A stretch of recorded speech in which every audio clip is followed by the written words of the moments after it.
everyone, it's Miss Duclos, and your story for library this week is The Frog Prince Continued. Story by John Sciezza, paintings by Steve Johnson.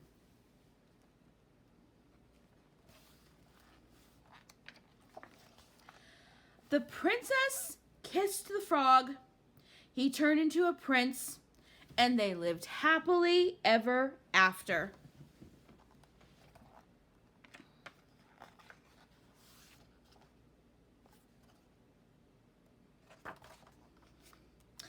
Well, let's just say they lived sort of happily for a long time. Okay, so they weren't so happy. In fact, they were miserable. Stop sticking your tongue out like that, nagged the princess. How come you never want to go to the pond anymore, whined the prince. The prince and princess were so unhappy, they didn't know what to do. I would prefer that you not hop around on the furniture, said the princess. And it might be nice if you got out of the castle once in a while to slay a dragon or a giant or whatever. The prince didn't feel like going out and slaying anything. He just felt like running away. But then he reread his book, and it said right there at the end of his story, they lived happily ever after. The end. So he stayed in the castle and drove the princess crazy.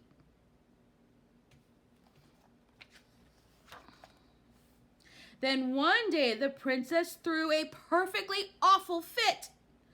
First you keep me awake all night long with your horrible croaking snore. Now I find a lily pad in your pocket. I can't believe I actually kissed your slimy frog lips. Sometimes I wish we would both be better off if you were still a frog. That's when the idea hit him. The prince thought, still a frog. Yes, that's it. And he ran off into the forest looking for a witch who could turn him back into a frog.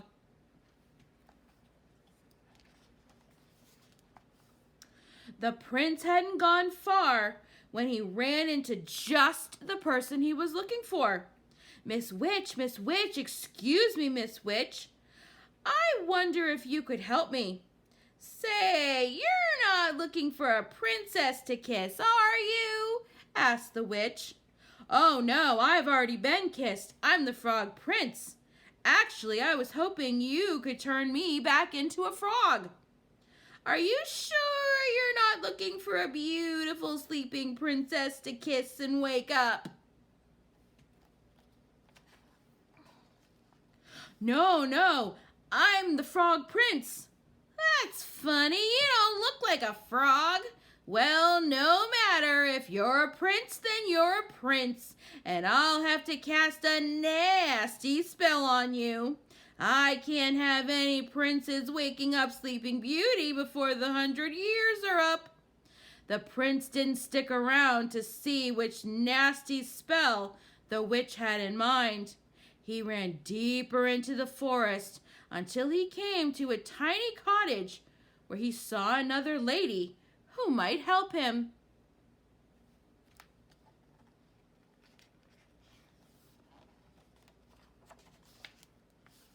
Miss Witch, excuse me, Miss Witch. I wonder if you could help me. I'm a prince and... Eh? What'd you say? Prince? Croaked the witch. No, I mean yes. I mean no. I'm not the prince looking for Sleeping Beauty, but yes, I'm the frog prince. And I'm looking for a member of your profession who can turn me back into a frog so I can live happily ever after.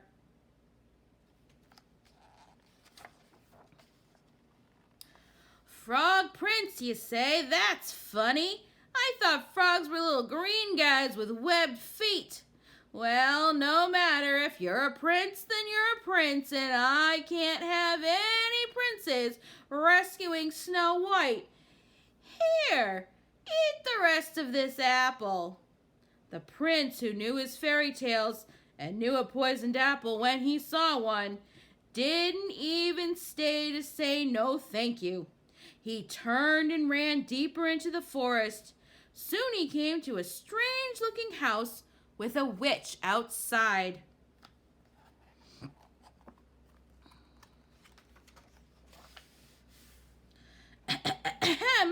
Miss Witch, excuse me, Miss Witch. I wonder if you could help me. I'm the frog. Well, if you're a frog, I'm the king of France, said the witch. No, I'm not a frog. I'm the frog prince. But I need a witch to turn me back into a frog so I can live happily ever after. Can you do it? Said the prince in one long breath. The witch eyed the prince and licked her rather plump lips. Why, of course, dearie. Come right in. Maybe I can fit you in for lunch.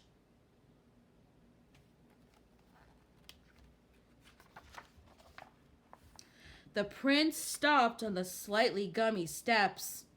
Something about this house seemed very familiar. He broke off a corner of the windowsill and tasted it.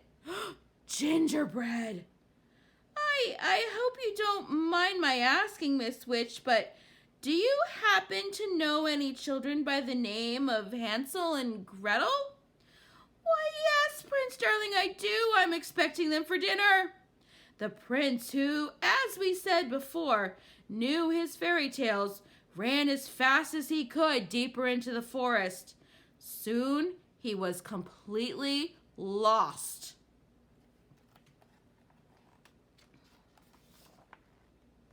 He saw someone standing next to a tree. The prince walked up to her, hoping she wasn't a witch, for he'd quite had his fill of witches. Madam, I'm the frog prince. Could you help me? Gosh, do you need it, said the fairy godmother. You're the worst looking frog I've ever seen. I'm not a frog, I'm the frog prince, said the prince, getting a little annoyed. And I need someone to turn me back into a frog so I can live happily ever after. Well, I'm on my way to see a girl in the village about going to a ball, but I suppose I could give it a try. I've never done frogs before, you know. And with that, the fairy godmother waved her magic wand and turned the prince into a beautiful carriage. The prince couldn't believe his rotten luck. The sun went down. The forest got spookier. The prince became more and more frightened.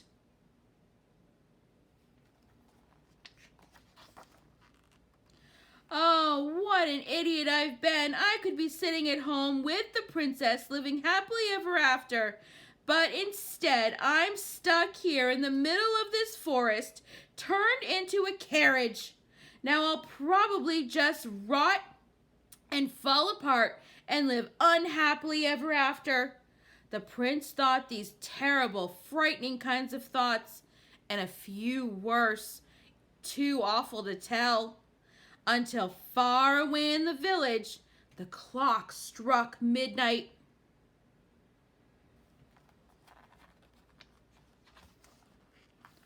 The carriage instantly turned back into the former prince's self and ran by the light of the moon until he was safe inside his own castle.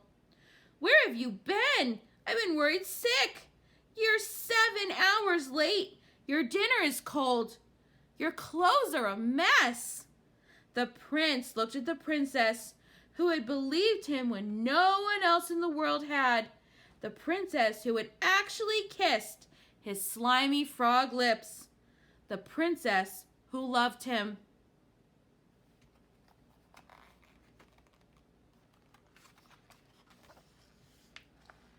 The prince kissed the princess. They both turned into frogs, and they hopped off happily ever after. The end.